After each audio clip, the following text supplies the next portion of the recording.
Is HIIT training aerobic or anaerobic? Today we're going to explain it so that you can set some good goals both for your fitness and your health. Hey, I'm Dr. Sten Ekberg with Wellness for Life, and if you'd like to truly master health by understanding how the body really works, make sure that you subscribe and hit that notification bell so that you don't miss anything.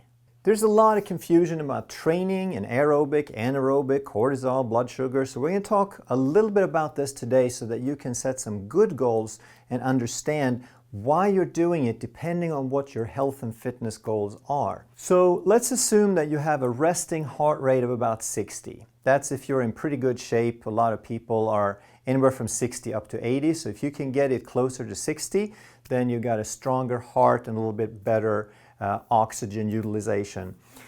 So that's about 30% of your maximum heart rate. And from 60 up to about 120 is what we call the aerobic range. That means that your body is providing oxygen or air at a sufficient pace to keep up with the exercise. So because you're keeping up, you can keep doing it for hours. This would be leisurely to a fast walk, it could be a bike ride, something that you can keep up for hours and still not feel totally beat the next day. That's about 60% of maximum heart rate. Then from that point up, we're getting into the anaerobic. That means without oxygen, meaning we can't breathe fast enough to completely satisfy the body's oxygen need. So we're falling a little bit behind. We can't rely on fat burning and using oxygen. We have to rely on sugar and glycolysis. And there's some other videos I've done in the past where you can check that out. So between a heart rate of 120 to 160, or 60 to 80% approximately, we're in the anaerobic range. Now we're huffing and puffing, and we can keep it up not for hours but minutes. We can push it and do it for 20, 30, 40 minutes if we have enough willpower, but it's sort of painful and we're totally beat afterwards if we do that. And then we get into what we call high intensity interval training. This is the all out, the give it all you got, do or die kind of exercise. And because it should be so intense, you can only keep it up for seconds. And if you could keep it up for minutes, then you're really more in the anaerobic range. You haven't really hit the zone of high intensity where you get some of those specific benefits. So your maximum heart rate is going to vary a little bit, and typically it'll probably be somewhere between 160 to 220, and that's because the maximum heart rate goes down as we age. Everyone's a little different, but typically you're going to find it to be roughly 220 minus your age. So I am 54 years old, so if I subtract my age from that, I should have a maximum heart rate of about 166. So when I really push myself, if I do some uphill sprints or something, I can still get my heart rate to about 175. So it's a ballpark number, but it'll give you a pretty good range of where you need to be. And the 220 heart rate would be basically a teenager. So if you're 60 years old, shoot for 160. If you're a teenager, shoot for 200, 220. And that means you're within a few percent of your maximum heart rate. So I put 100 plus here because myself, for example, can get over 100% of my theoretical maximum heart rate. But in order to get into HIIT, you want to push yourself to where you're very, very close to that maximum heart rate. So let's look at what's happening in the body in these different areas, in these different stages. So let's look at stress level. How much stress is it to the body? And we talk about cortisol, general stress level, and how much does it break the body down? Because we want to realize that exercise does not build you up. Exercise breaks you down. It's the recovery and the proper nutrition that builds you back up so you can do the exercise again even better. So With aerobic exercise, when you're just walking leisurely, when you're on a bike ride in the park, then it's a very mild stress. So you're not making much cortisol and there is not much breakdown. So there's not much need for recovery or rebuilding. There's no challenge. You don't have to get better really to do the bike ride next time. Then as we get up, we go from mild to moderate cortisol and stress and breakdown to severe to extreme. And what this means is every one of these has some benefit, because the closer we get, the more extreme we get, the higher the stress level, which breaks us down, and that's not a great thing. But it is sort of a great thing because it's a challenge to the body. So it tells the body, hey, you got to really get your act together. You got to grow stronger so that you can handle this next time. Because if you do this on a regular basis, the body quickly gets the idea that this is going to happen again and we'd better get our act together. Next, we look at growth hormone, and this is sort of related to what I just mentioned. Growth hormone is a rebuilding hormone. It's a rejuvenating hormone. It's extremely powerful for anti-aging, so powerful that they often give it as a drug. But of course, when they give it as a drug, you unbalance the body because you're pushing it in from the outside. When you make it on your own, you always remain in balance in your body. So the growth hormone impact on aerobic is very low. You're not challenging your body much.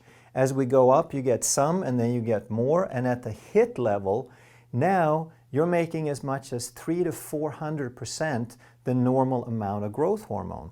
And this stays up for 48 to 72 hours. It degrades gradually. So even doing a HIIT workout twice a week is going to keep you at a pretty high level of growth hormone in a sustained way. Fitness. Now this depends on what you're after. Now we're talking more about what's your goal. The fitness impact on aerobic is pretty low. With anaerobic, you get more and more. And once you get into HIIT, you have a lot of fitness impact. So now we have to look at what is your goal.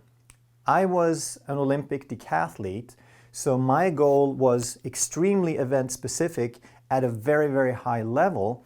So that meant I had to practice at the level and in the same way that I was going to compete.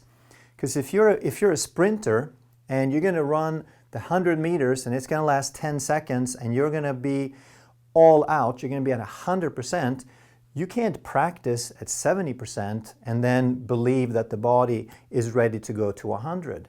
Same thing if you're a tennis player or a rower or a mountain biker or a triathlete.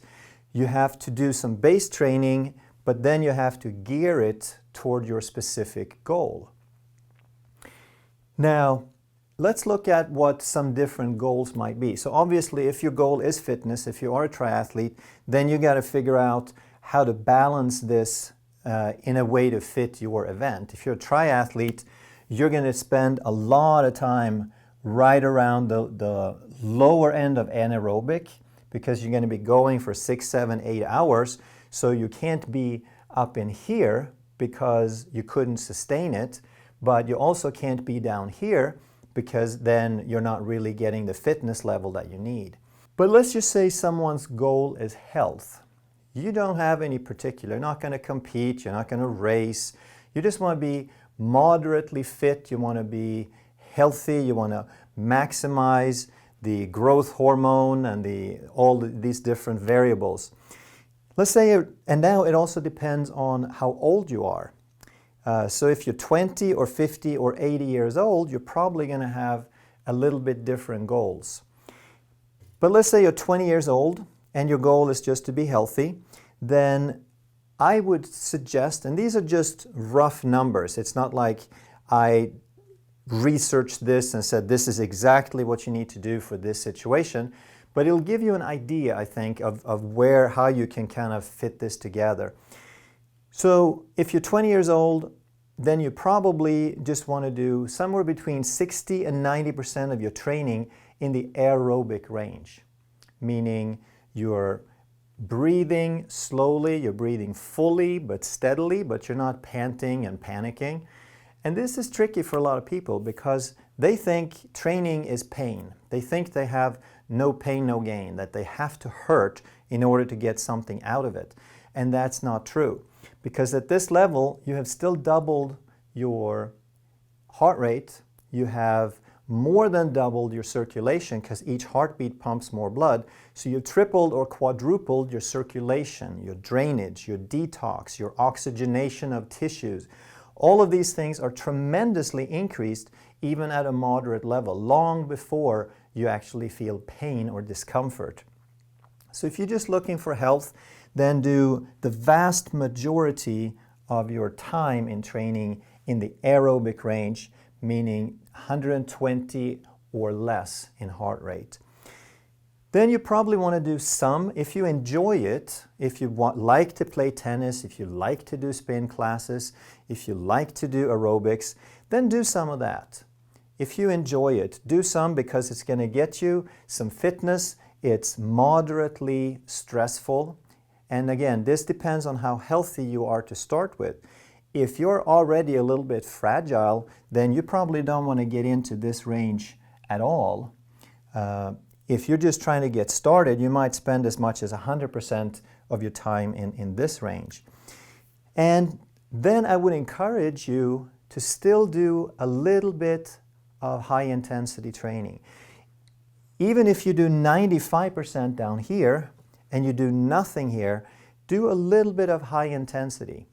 But this also has to do with how fit you are, how healthy are you. If you have pain, if you have knee pain or back pain or Achilles pain, you're not going to be able to do sprints. So you have to adapt it to what you're capable of doing. Something that's relatively safe would be a stationary bike, for example. You sit down and you pedal as hard as you can for seconds, not minutes or hours.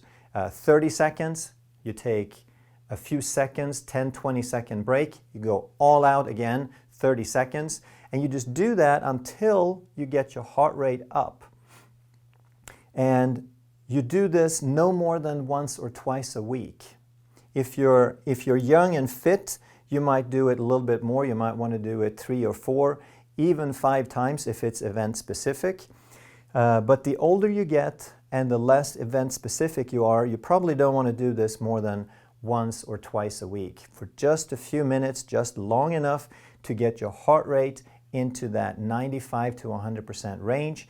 And now you are dramatically increasing your growth hormone, your anti-aging circumstances, and so forth.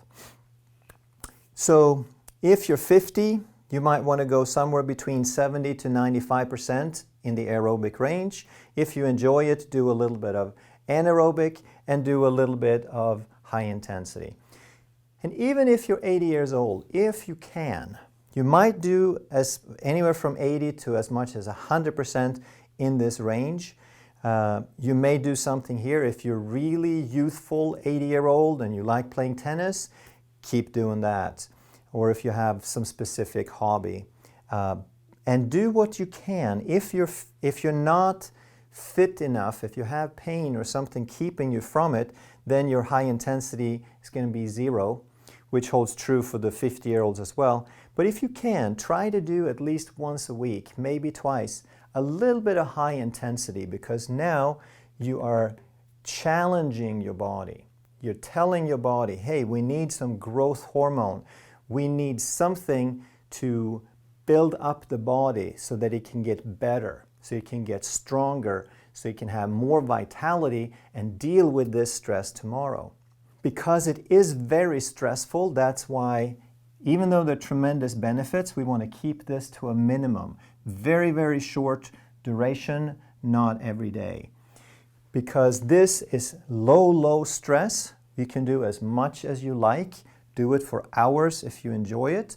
And in the anaerobic range, then you do as much as you enjoy, but don't let it become most of the training that you do, because now you're just stressing your body without really getting the health or fitness benefits.